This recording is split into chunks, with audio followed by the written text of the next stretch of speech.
Hello, everyone. Welcome to today's show. And today we have very exciting topic that is going to drive a lot of discussion just because of the nature of the topic. And today we are going to be talking about managing digital budgets for any of the digital transformation initiatives or the ERP initiatives.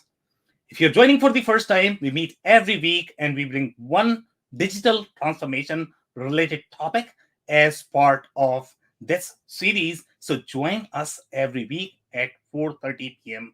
Eastern. Now, we will start with the intros. Chris, would you like to introduce yourself?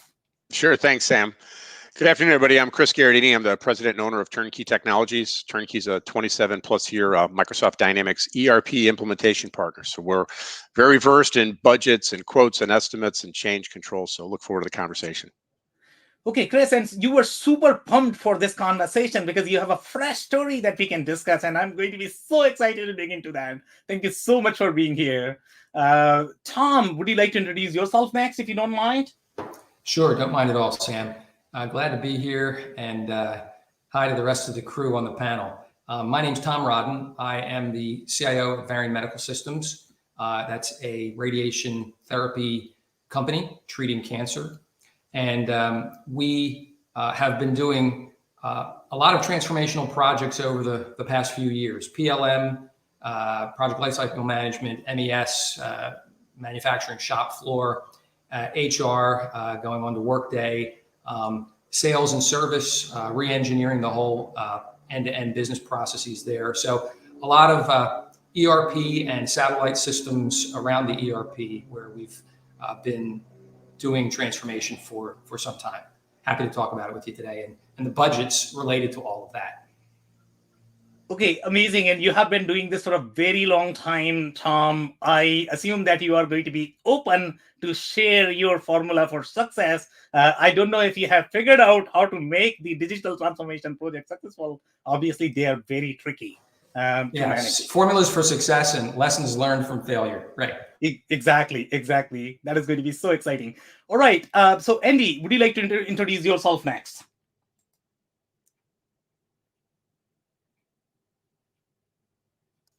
Andy, you are on mute. I'm on mute. Hi, my name is Andy Pratico. I'm with an Infor reseller and implementer in Vancouver, Canada called Essential Software. I've been working with manufacturing companies for about 40 years with ERP solutions, and I've worked all over North America. And I've got a fairly good insight regarding budgets, regarding purchasing and implementing these types of systems. Yeah, and we have had a lot of conversations overall, Andy, that, budget is going to be subject to also selection process and the kind of tool you are selecting. These things are interconnected, in my opinion. So I think it's going to be super exciting to dig into that. Thank you so much for being here. Tim, would you like to introduce yourself next? Sure. Thanks for having me on, Sam, and hi to everyone else here on the panel.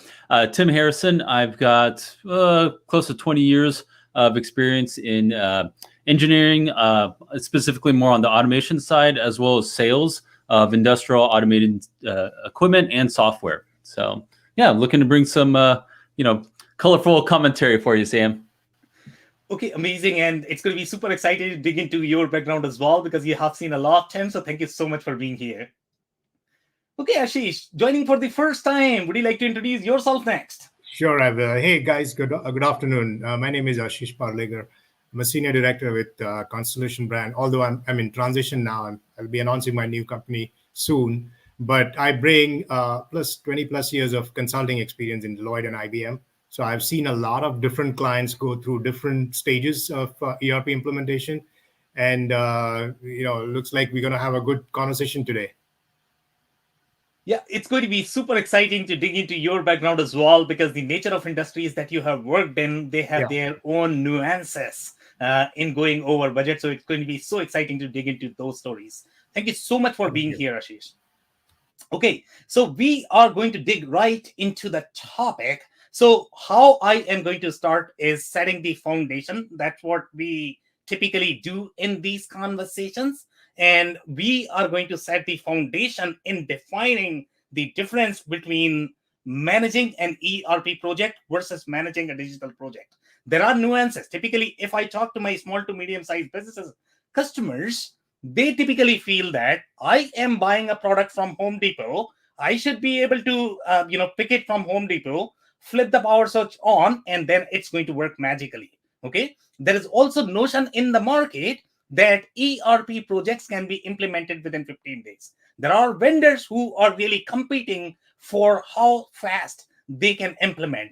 You all are very experienced people on the panel.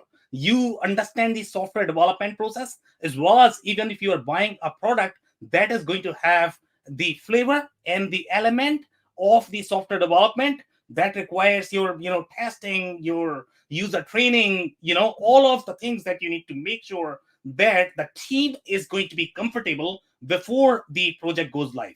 So what I want you guys to touch on is the real difference between a traditional digital project versus the ERP project, if one is going to require more effort than the other. So I am actually going to start with you, Chris. Chris, do you want to set your background about this and set the tone for the episode? Sure. So again, I write implementation plans all the time for projects, and I think as you make that comment, I think about differences in digital transformation purely or ERP and methodology, meaning agile versus waterfall, even to that degree. I don't know if that's the right segue here, but I think it can determine a different type of progression into those types of projects. I don't know if that's the angle that you want. I had a little internet blip there while you guys were talking, but am I on the right track for you there, Sam, in terms of that perspective? Well, so when you look at the amount of effort required to deliver any project, it doesn't matter which method you are choosing to implement. The effort is an effort. Sure, people can argue that agile is going to, reduce your risk. I get it. But the amount of effort that is required, let's say, to make sure that your ERP is going to be configured right.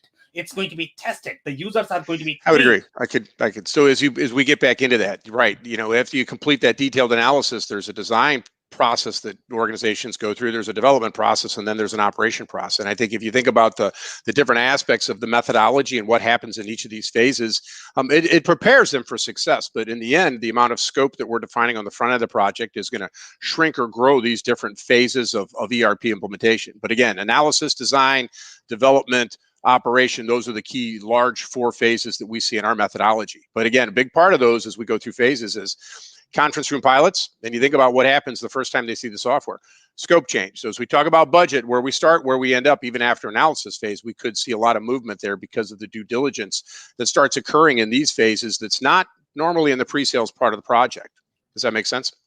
It does. It does. Thank you so much for that insight. So now I am actually going to move to Tom. And Tom, you have done a lot of custom development project. And one of the comment that I always get from my customers is, I am buying a ERP product. You are not necessarily coding. You are simply implementing somebody else's product. So why do you require so much time?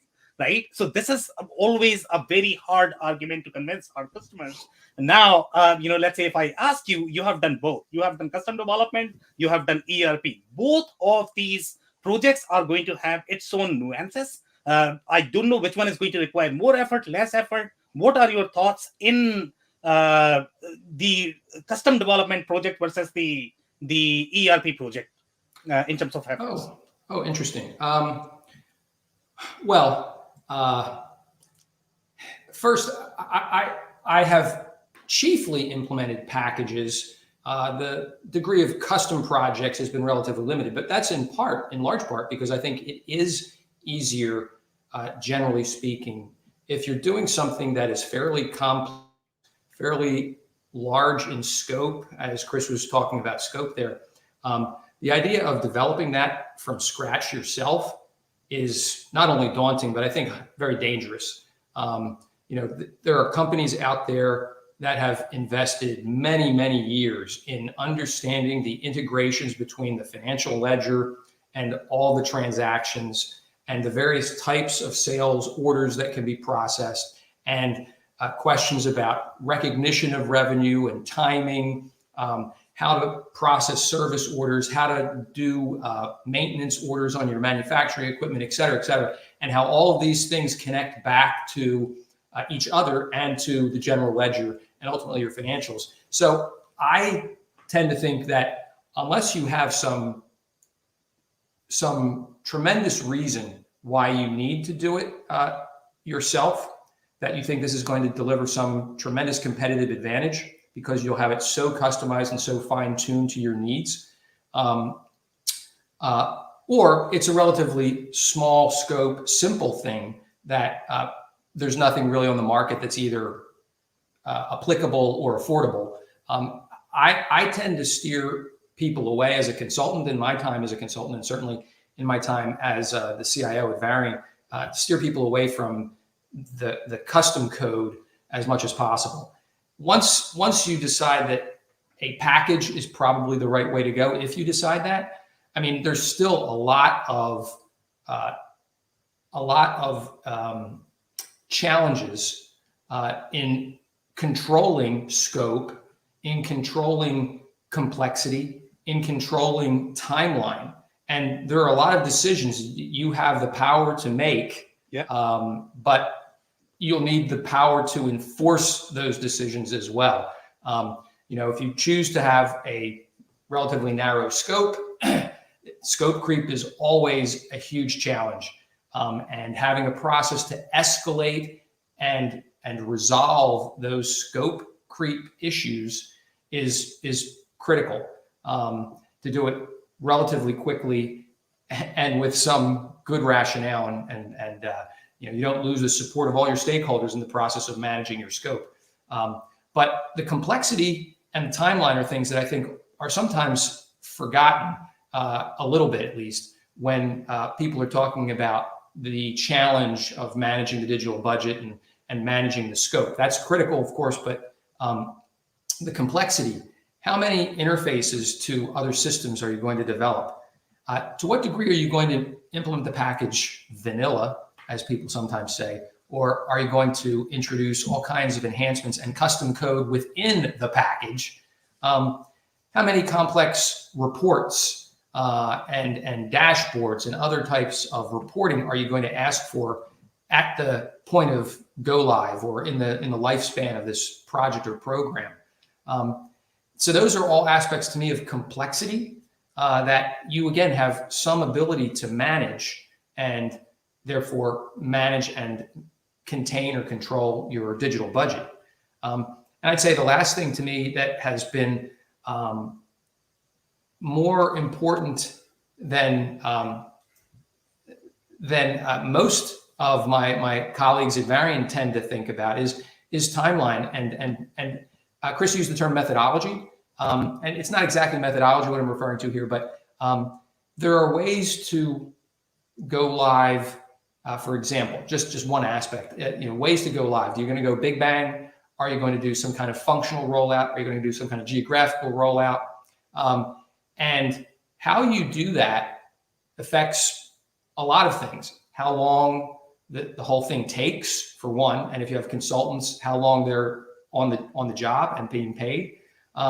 It also affects the complexity of your cutover. You had one system up and running, and now you are going to have two systems because you chose not to go big bang. You thought, I'll avoid that risk. I'll do it in stages. And now I've got to run the old system for certain geographies or for certain functions alongside the new system. And they need to ultimately probably add up from at least the financial ledger point of view, as if it were a single system for reporting purposes, right? So you introduce those complexities when you try to reduce the risk of the rollout, just as an example here. So I think scope, complexity, timeline, or method of managing the program, those are all critical factors that you can influence or manage and manage that digital budget. Yeah, some great points. And I am actually going to have some clarifying questions. But before that, I want to touch on some of the points that were super critical. One of the things that a lot of people don't consider is going to be the type of sales order and the type of document. I think that's super critical And that is not even part of the ERP selection RFP checklist at times. And that typically bothers me because I have been part of many large implementation, and the whole implementation failed just because of one invoice. Can you believe this? Just because of one customer, because that was just complete outlier. I mean, the invoice was so thick that it used to choke the entire system. So in my mind, when I look at the success and the failure of the ERP implementation, for me, the structure of the sales order is the most critical point all the time, and that is probably going to drive a lot of different points for from the budget perspective. So thank you so much for bringing that point. The other point that you mentioned is big bang versus the phased approach. I think in certain scenarios, big bang is going to be appropriate. In the other ones, the phased is going to be appropriate. So Tom, the clarifying question I'm going to have for you is, do you have specific scenarios in which you are going to recommend big bang versus phased? Well, the consulting answer is, of course, it depends, right? Yeah. Every scenario is probably different enough that it's pretty risky to put out general principles. But I would say that if you are doing something that is very new, very innovative, yep, and risky in terms of the design that you're expecting, and again, Chris mentioned this, things like you go into testing and you have rework. Well, oftentimes yep, you go live and you have rework too, right? So if you're doing something that is kind of cutting edge, at least for your business, yep, I tend to recommend more of a phased rollout. And in fact, phasing it, again, if you are able to do it by geography, by market, by country, whatever, as an example, you can roll it out perhaps in your smallest market first. yeah, That's something that Varian did. We actually did some of our rollouts, for example, in Australia and Southeast Asia, where our presence wasn't as strong, our customers weren't as many, and the complexity for the ordering process wasn't as great as in the US, for example, or in Europe, where customers were far more demanding on terms and conditions, and the orders were more complex as a result. And so we started in a lower risk area where we could adapt the solution without upsetting the local customer base and our employees too much if we needed to, and then take that to the more challenging regions when we thought it was really solid. So that's one example. If you're doing something that's fairly straightforward, and you think you're pretty confident, you've had tremendous success during the testing phase, perhaps that could be more appropriate for big bang. Again, there are a lot of different reasons. Those are just a couple of thoughts. Okay, Chris, you had a comment. Please Yeah, typically when we're scoping new projects, the nature of how interconnected they are can dictate whether it has to all be changed out at one time. Yeah. Because if we have a group of components that are fully integrated, typically you think they're together. Sometimes people say, oh, I want to do fixed assets, but it sits out here in a standalone system. Guess what that means? It's optional in phase one. So that's a rationalization. And again, if you do part of this connected piece, you have to build intermediate integrations, right? So that people, they used to do this, now we lost functionality. Most people don't want to lose functionality even in a phased rollout. And again, in the enterprise concept, Tom, you're right. Rollout is a typical strategy. You don't try to bring 30 locations up at once normally. But anyway, just a few more comments. Okay, amazing. Right on. Yeah, and Sam, I just wanted to add that if we are rolling out in big bang, there's value in if it's like a central finance or something which you need to you do a big bang at one shot. But if you distribute it, it's more expensive, keeping resources around, and the risk is low, right? I mean, the risk is low, and it is not very. I mean, it's expensive if you do it in phases. That's when you typically think about doing a big bang. But phase approach is more popular than the big bang, is what I've seen in the market, because everybody wants to mitigate the risk, right? I mean, if they want to do a controlled release, see how the solution pans out, and then you expand. And many times, if it's a US-based company, North American, you want to do the pilot first and then bring to the other regions where the cost drivers are low, right? I mean, the profitability is low on the other. So you don't want to do big bang at that point of time, but you do a phase rollout. So I'm just kind of contrasting to where I've rarely seen big banks nowadays. I mean, we always seen, because the scope of the digital transformations are so large and the complexity and the risk is so high, that everybody wants to take a very calculated, and things change dynamically, right? So that gives you that opportunity to improvise if you do it in a phased approach, right? So Yeah, so great Just wanted to discussion, add that. guys. And we want to continue on this, but Ashish, since you already spoke, and I want to make sure that you are able to touch on the initial point, digital versus the ERP, which is going to be buy versus build argument as well, but which is more difficult, which is less difficult. If people don't know why ERP implementations are as difficult as your custom development projects, just because it's going to require similar amount of effort in configuration, in implementation, and training. Sometimes people have trouble understanding that. So in your experience, let's say if you were to evaluate two projects, one is going to be slightly more custom and the second is going to be ERP, which one you would put your money on? I think Tom is putting more on the ERP side of things, which is probably wise in my experience. What is your experience? Sure. And since I was a consultant, I'll say it depends, because where you're coming from, right? I mean, if your business is software build, right? If a high-tech software build company, it makes more sense to build it, because you're gonna have more versions of it. It's your revenue driver, right? And you want to have a differentiator, and you want to make sure that it's unique and it's not easily copied, right?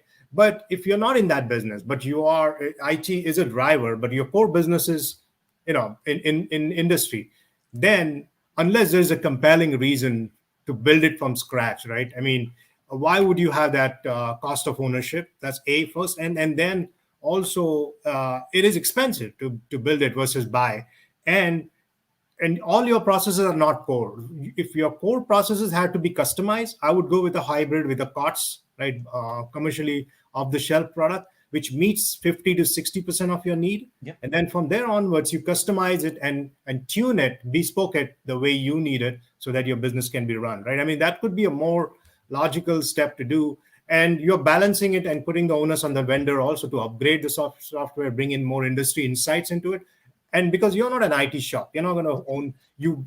Every company is becoming digital and a technology company, but that's the ownership you don't want to. You want to focus more on business growth, getting closer to the customer. That's where your focus should be, and you leave the onus of the software build and all to the vendor, right? I mean, in that, but you have that right level of partnership where they have enough skin in the game, so that the product develops with your inputs, right? So a lot of people are doing co-partnership with the vendors, like Microsoft and Mars is doing things like building things together, right? So I would lean on that versus going on building the software from the scratch. Yeah, some great points. So I think we have agreement that unless there is a reason, and in your case, you are absolutely right, that if you are a product shop, if your product is the digital product, then it makes sense to build it from scratch. But I mean, if you are using it for your business, then it's better that you are probably going to use somebody else's product, because that is less risky. Thank you so much for that. So Andy, I'm going to move to you next. What are your thoughts so far? Do you agree with everything that has been said? Any disagreement? Anything to add? Well, I agree with everything everybody's saying. I think that there might be a little bit more emphasis on certain topics that people should be concerned about. The whole topic today is digital transformation and appropriately budgeting. Yet, in fact, one of the topics you mentioned as opposed to digital transformation was an ERP implementation, Sam. Yeah. And they say statistically 40% of all ERP implementations end up costing double the original budget or more. And, if you think about that statistic, and if you were aware that you were going to spend twice your budget at the beginning, maybe you'd buy a different system, So how do we know if it's going to cost us, if we're going to be on budget, or if it's going to cost us more than we planned? That's a challenging situation also. I mean, if you've been in the business, you know that every ERP vendor quotes a different amount to implement a competitive software. Yeah. How is it possible that all these companies quote different amounts when truly it requires the same amount of effort to implement no matter what system you're talking about? And not only that, implementing the software or training someone on the software is just the tip of the iceberg. Yeah. The real difficult or the real challenges are change management, because everybody hates change. Yep. So you got to spend a lot of effort walking your staff one step at a time across that bridge, because if you just say, here's the other side, pal, they're going to freak out and tilt. There was comment about off the shelf versus custom. And there's a chapter in my book on that exact topic, actually. And the first thing I always tell people is that if you can find what you need off the shelf, and, I think Amish, or the fellow on the right, said 50% or 60% match. I say an 80% match. But if you can find something off the shelf with about a 70 to 80% match, buy it. Right? Why would you want to customize it? Yep. If you think about the cost of, there's lots of software development companies, not the ones that are on this panel today, but there's lots of them that will lowball what it's going to cost to do the custom development. And so guess what? You think it's going to be this, and it ends up being that. And of course, once they've got the hook in and they keep on upselling you without a scope functionality, it goes on forever. And the fact is, the custom development company, no disrespect, but the custom development company is only going to write their interpretation of what the client told them they wanted it to do. And guess what? The client is never in as much detail to have a complete system defined initially. And then again, you're out of scope and you end up spending more, because I thought it was going to have a left-handed monkey wrench and you only put a right-handed one in there. Yeah, some great points, Andy. And before we move to Tim, and I want to give shout out to Sneha. Sneha, thank you so much for asking the questions. We appreciate your questions. Unfortunately, the project management of the manufacturing process, we plan to cover as part of this session, but we'll come back to you offline and answer that question. Any of the panelists, if you can get in touch with Sneha and help her with that question, I'll definitely appreciate that. So Tim, I actually am going to move to you next. What are your thoughts so far? Do you agree with everything? Do you disagree? What do you think? Well, one thought came to mind, talking about buy versus build. And that's really, in my experience, there are 4 key areas when a company is looking at, building an ERP or buying an ERP. It's the 4 areas that they look at, or I think are major factors, are, the talent pool. What kind of talent do they have in-house to code and develop the system themselves? How much cash do they have on hand? Is it an open checkbook scenario? What kind of processes are they running? So are they facilities that, operate like other facilities? So, medical device that, they make knees, and there's other companies that make knees. So they have similar processes that ERP systems can accommodate. And then also, how much growth are they experiencing? And in my experience, there's a company that builds rockets, and they're pretty well known. They don't have an off-the-shelf ERP system. They built their own. They give it a cool little name, but what they realized was that they have the talent in-house. They're hiring a lot of young engineers with a lot of coding capabilities. They have basically an open checkbook.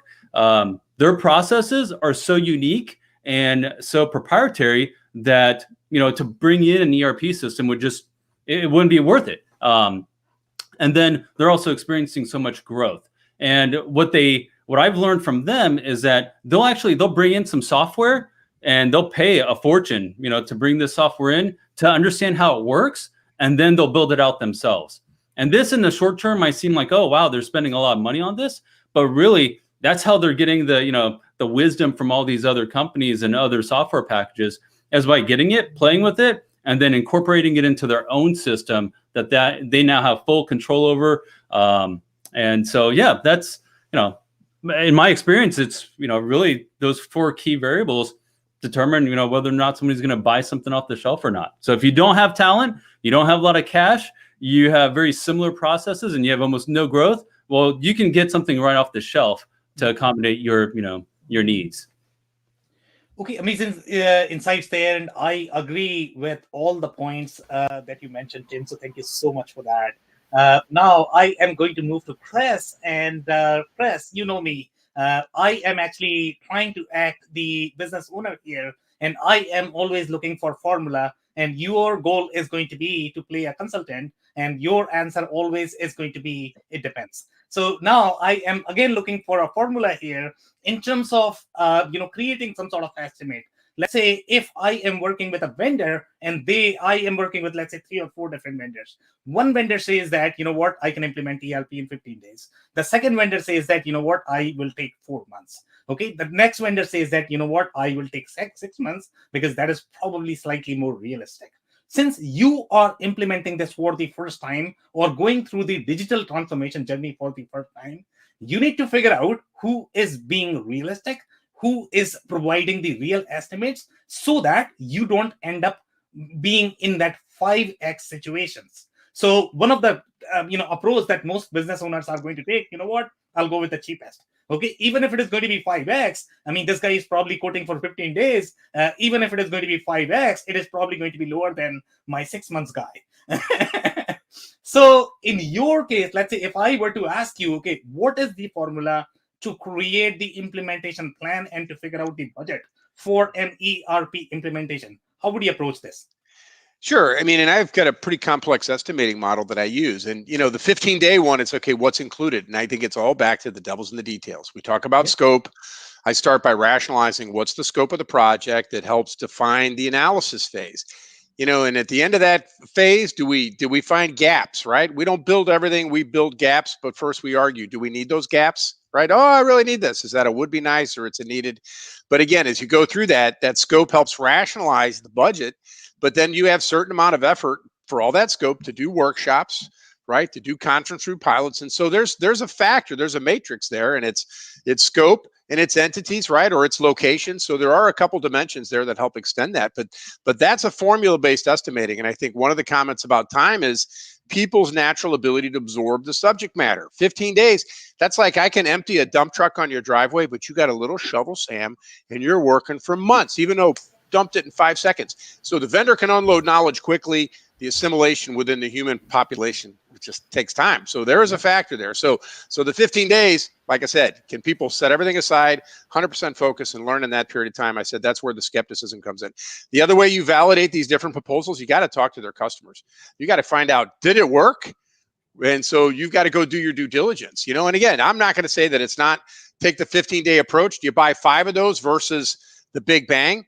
Again, I think it really depends on, am I a self-service where I want to try and do a lot of that, or I really want the valet service? And there are going to be different grades of implementation. I'm going to say that right now. You are going to have the small, medium, and large. And for the self-service companies that want to do a lot of it, okay, does it take them longer? Do they really measure the real cost of the implementation, meaning internal costs, staff resources? A lot of times they're focused only on the hard costs. There's a lot of other costs that need to be added up. And I think Manish said that longer time is a factor. So again, scope, details, locations, entities, there's a multiplier, but then we go back to the human absorption. How much time can they allocate? And that's going to deliver some of that timeline. And it is what it is, right? And time on a project is consultants times a rate, and it's your staff's rate. So again, there's a lot of factors in formulating that. But like I said, if somebody gives you the 15-day budget and says, go ask, did it work? I think you'll get an answer. Some people it may work. It really depends on the business and their staff. So don't forget that the company's internal resources are going to define how big that budget needs to be. So makes sense. Yeah, so Andy is probably going to have a lot of comments there about talking to the customers, because you are probably going to get the references of the happy customers. In some cases, the implementation may have gone well, and maybe in 15 days, because the customer was super informed, they actually did all the work upfront, and that could be the reason why it would have gone in 15 days. But that is not the average. And that should not be the indicator for the success for any ERP implementation. You're absolutely right that the skill set of the team is going to be super critical. What skill set they have, how many ERP implementations they have done in the past to find out how knowledgeable the team is going to be, what is going to be their training time. And by the way, everybody's shovel is going to be different when they are trying to unload that truck. So Tom, and Sam, most people haven't done an implementation. Yep. You come up to the company that's on the same ERP product for 20 years, they've never done one. So again, assumptions about their readiness to do a project, like I said, that's another one of those cost centers. Yep, I completely agree. Okay, so Tom, I am looking for the formula here. So let's say you have vetted a lot of different vendors. You know who is being real, you know who is not being real. And you want to make sure that when you are going to commit to your executive team, your credibility is probably going to be on the spot, right? So you want to make sure that you are not committing for something that is going to be 5x. So what process do you typically use to verify the estimates from the vendors, from your team as well? And you want to have slightly more realistic estimate. I mean, plus minus 20% is, in my opinion, I think that's a win if you can pull that off. But yeah, 2x, 3x, 5x is definitely not a win. Agreed. So I again, like others on the panel, I agree with what some of my fellow panelists are saying. A few things maybe I could add. One is that it is becoming a best practice, I suppose I could say at Varian, to actually do assessment projects prior to doing the full-blown project. And defining the scope of the assessment project itself can be a little tricky and challenging. But you can run a project and learn a lot about the products, software, hardware that you're interested in implementing, and get a better read on what is realistic. And so we have, in many cases, a month or two where we might fund a relatively inexpensive assessment project that is in large part to get to a decent definition of scope, get to a decent understanding of the tools, software or hardware, or whatever it is, and even to start to develop what we think is a timeline that might make sense. This would precede the RFP or the invitation to vendors. This would actually be an input, for example, to a document that we could provide to vendors for them to compete and bid on the work. So that's something that we've begun to do, as opposed to saying there's just an assessment phase to the project and it's just part of the whole big project and you kind of go in half blind. You have a high level idea of what you want, but only in the assessment or the design phase are you actually going to understand what it is you really want and need. And then, you're up to your neck in the program. Your budget's been set, everything's been agreed, you've sold it internally, and it's twice as complex as you thought. Or the solutions don't have all the functionality off the shelf that you thought, or that you were told. And now you're learning that you're gonna have to do a whole lot more custom work to make them dance the way you need them to. So I think that's a good thing if you can do it. And I concur with some of the statements that were made about project plans. I really require the partners, vendors, or my own team to develop a pretty detailed project plan that will enable us week by week over the course of a program to really get a sense of, are we on track?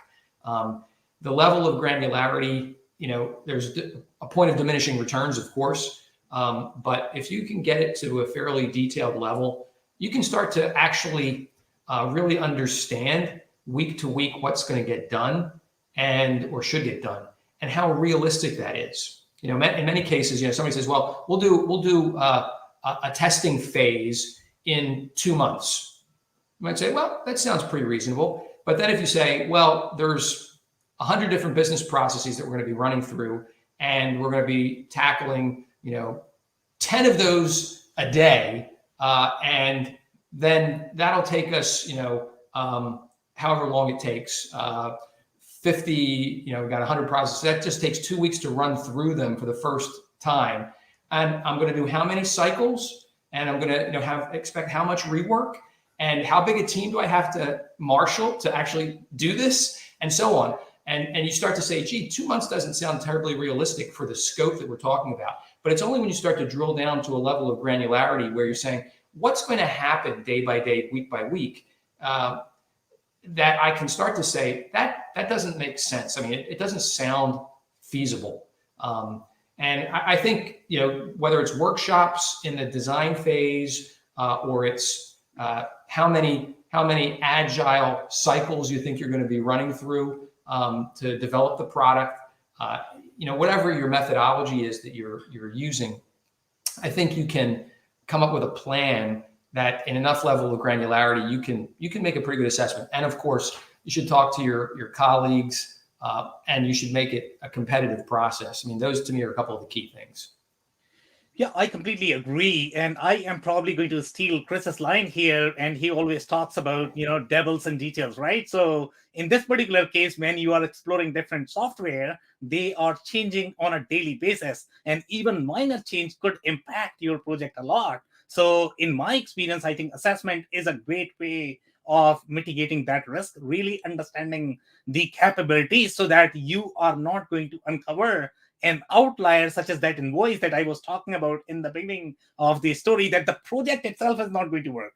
The whole ERP wasn't fit for your business processes, and you end up choosing the wrong one. So in my experience, I think the assessment is a great phase to, number one, reduce the risk that you are implementing the right product, as well as it is going to help you in understanding the capabilities of the product. And then you are going to be far more confident with your estimates.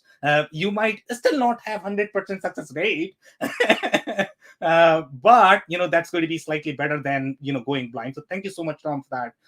I'm going to move to Ashish. Ashish, what are your thoughts so far? What is your formula for success? Yeah, so I was stepping back a little bit. When we get the estimates from our SI or vendors, right?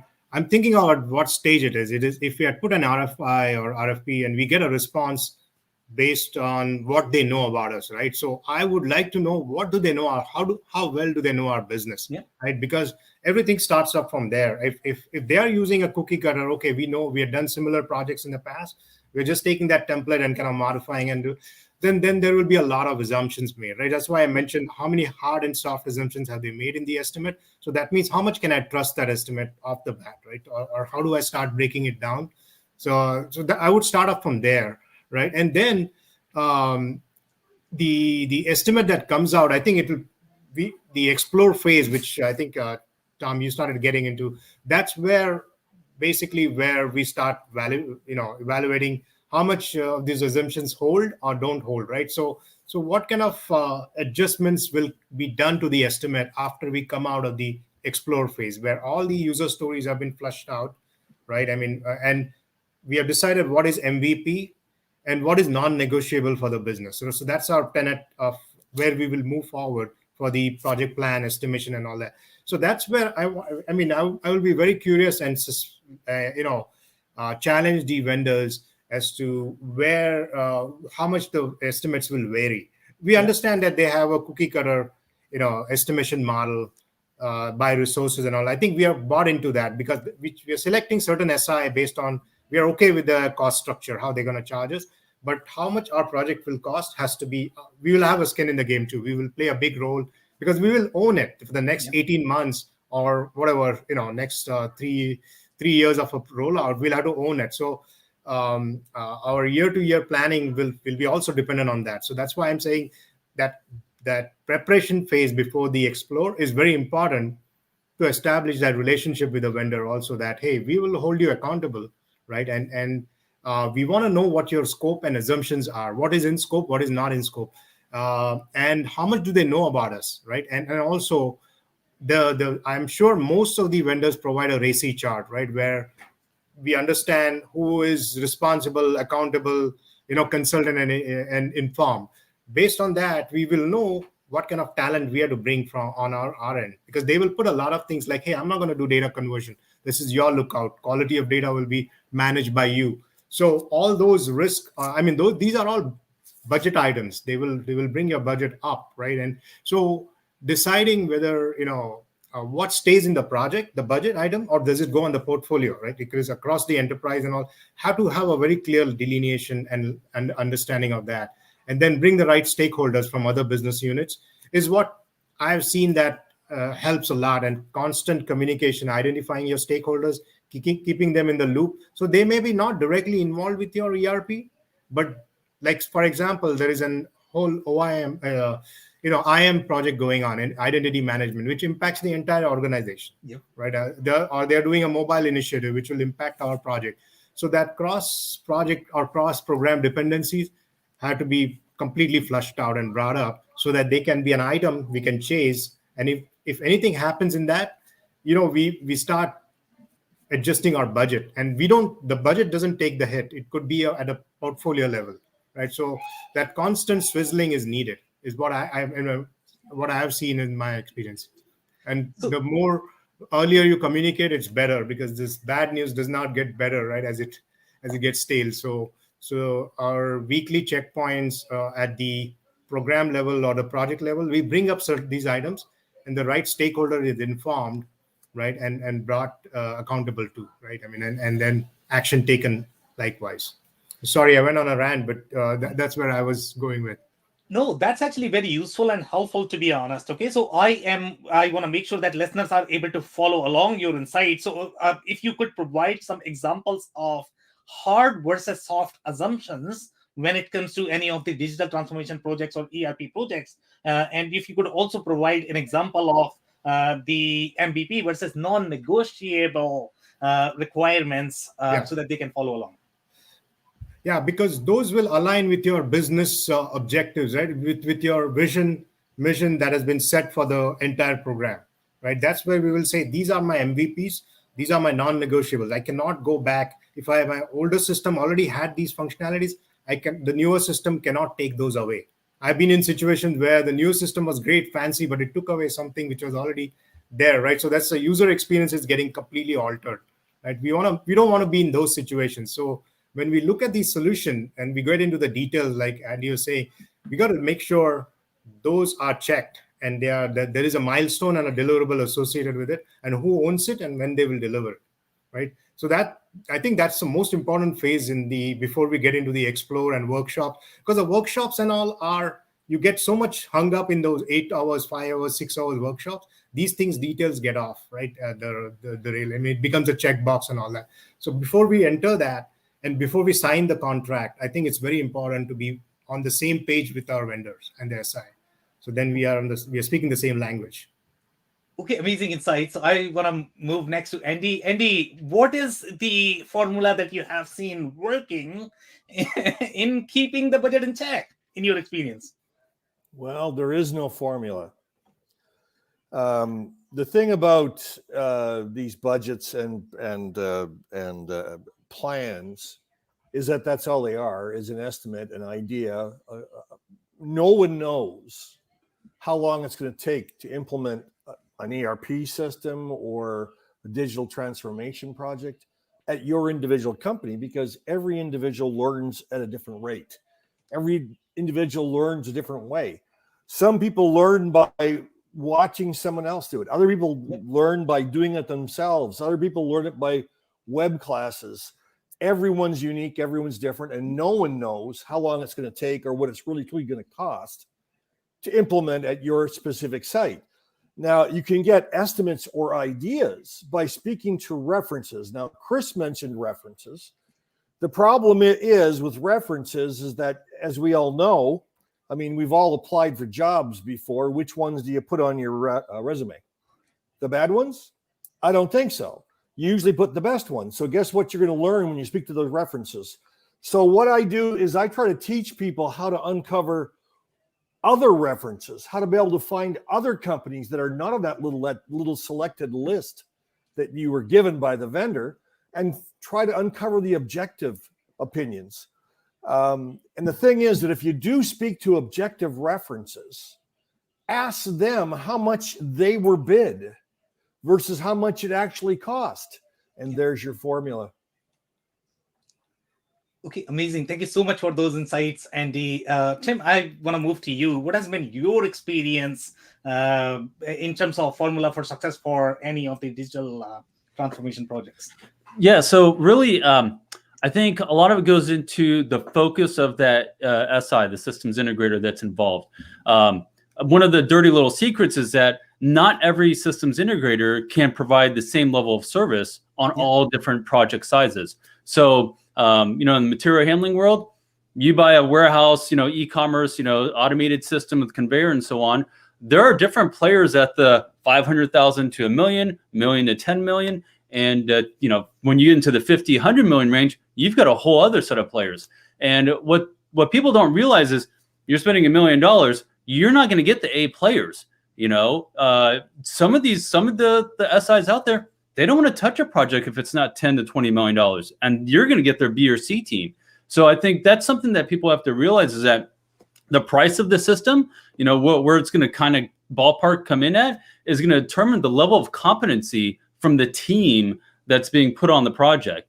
So, and I think that's what somebody needs to ask is, okay, how many projects of this size do you do a year? If they say this is the first time we've ever done one of these $20 million implementations, but we always do, we're doing $5 million implementations, then that these guys might be going outside their wheelhouse. And then you have to worry about cost overruns because they don't know what they don't know. But if you're running a $5 million project and your vendor is, that's what they do day in, day out, that's their bread and butter, they're going to be able to very accurately predict, yep, this is about what it's going to take, how long it's going to take, and you'll be a lot more successful and be able to stay on budget a lot tighter than if you don't ask those questions. So, yeah, that's my thoughts. Okay, amazing. Chris, you had a comment.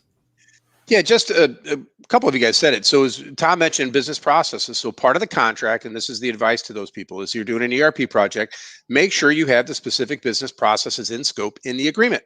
And then I would also say that you've got a budget that correlates to implementing those business processes for an entity location. So, but get the language in there that says that we don't have more than a 10% increase in budget for a non-change in scope, which means if we don't add business processes, capped at 10%. Put it in the contract. People will do that, and you perform to that. And I think that that's legit. And I use the example when we started where I had a customer that added 80% scope at the end of the analysis phase. Oh my gosh.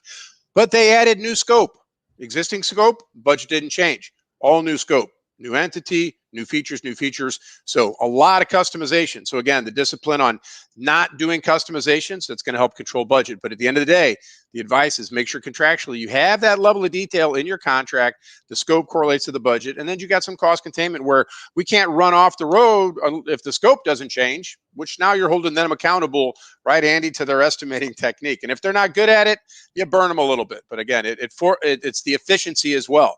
So delivery efficiency and methodology can cause a budget to blow up, and you shouldn't be responsible for that if a vendor's inefficient. So, and I'm on the vendor side, so I put that into my agreement.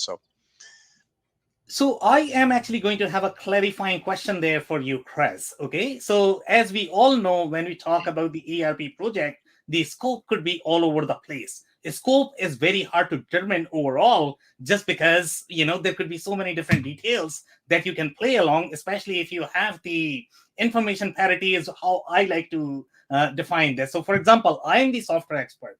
I can play with the scope and I can inform a customer that, this is in the scope, this is not in the scope. And later on, I can always say that, that's not what I meant. But it's not really clarified in the scope. So you are saying put a clause for 10%. Now, how does that clause work? Tell me, because see, you are a VAR and you are actually billing per hour. Right. You are actually not going to eat up the cost if the project is going to go, let's say, 2 or 3 or 5 months over. So you are probably a change in timeline is a change in scope, Sam. So again, to what causes the timeline shift? Because, we need to move the go live. We're too busy. We need to get ready. And just by moving timeline 3 months, you're adding more PM.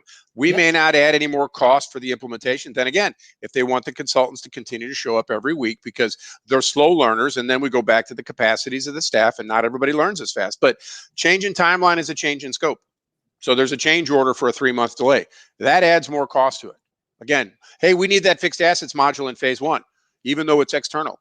change in scope. So, but the level of detail on the business process is by application function. General ledger, there's certain processes. We know that as part of that pre-discovery process. Hey, you're multi-entity. Well, we've got consolidations into that business process list. Great. We don't show up after the fact and say, oh, we didn't know you had 3 entities. We know that. And again, that's the challenge, is looking at the contracts before you sign, right? And again, there's a due diligence there. So that's how we do it. Okay, amazing. Thank you so much, guys. So that's it for today. We are only going to take the last minute closing advice from everybody. So I'm going to start with you, Chris, if you don't mind. What is your last minute closing advice? It's easy. You've been hearing it. Hold your vendor accountable. Make sure you've got good scope and that you really read it and you agree that that's what we need to go live with the project. Simple. Okay. Amazing. Thank you so much, Chris. Tom, what is your closing advice?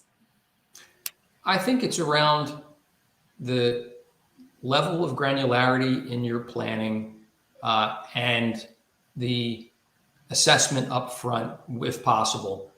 You need to get clarity on what you're going to do, as Chris is saying, on the scope, and an assessment of timeline as well. That will help you tremendously. It's not perfect, but it will be tremendous help.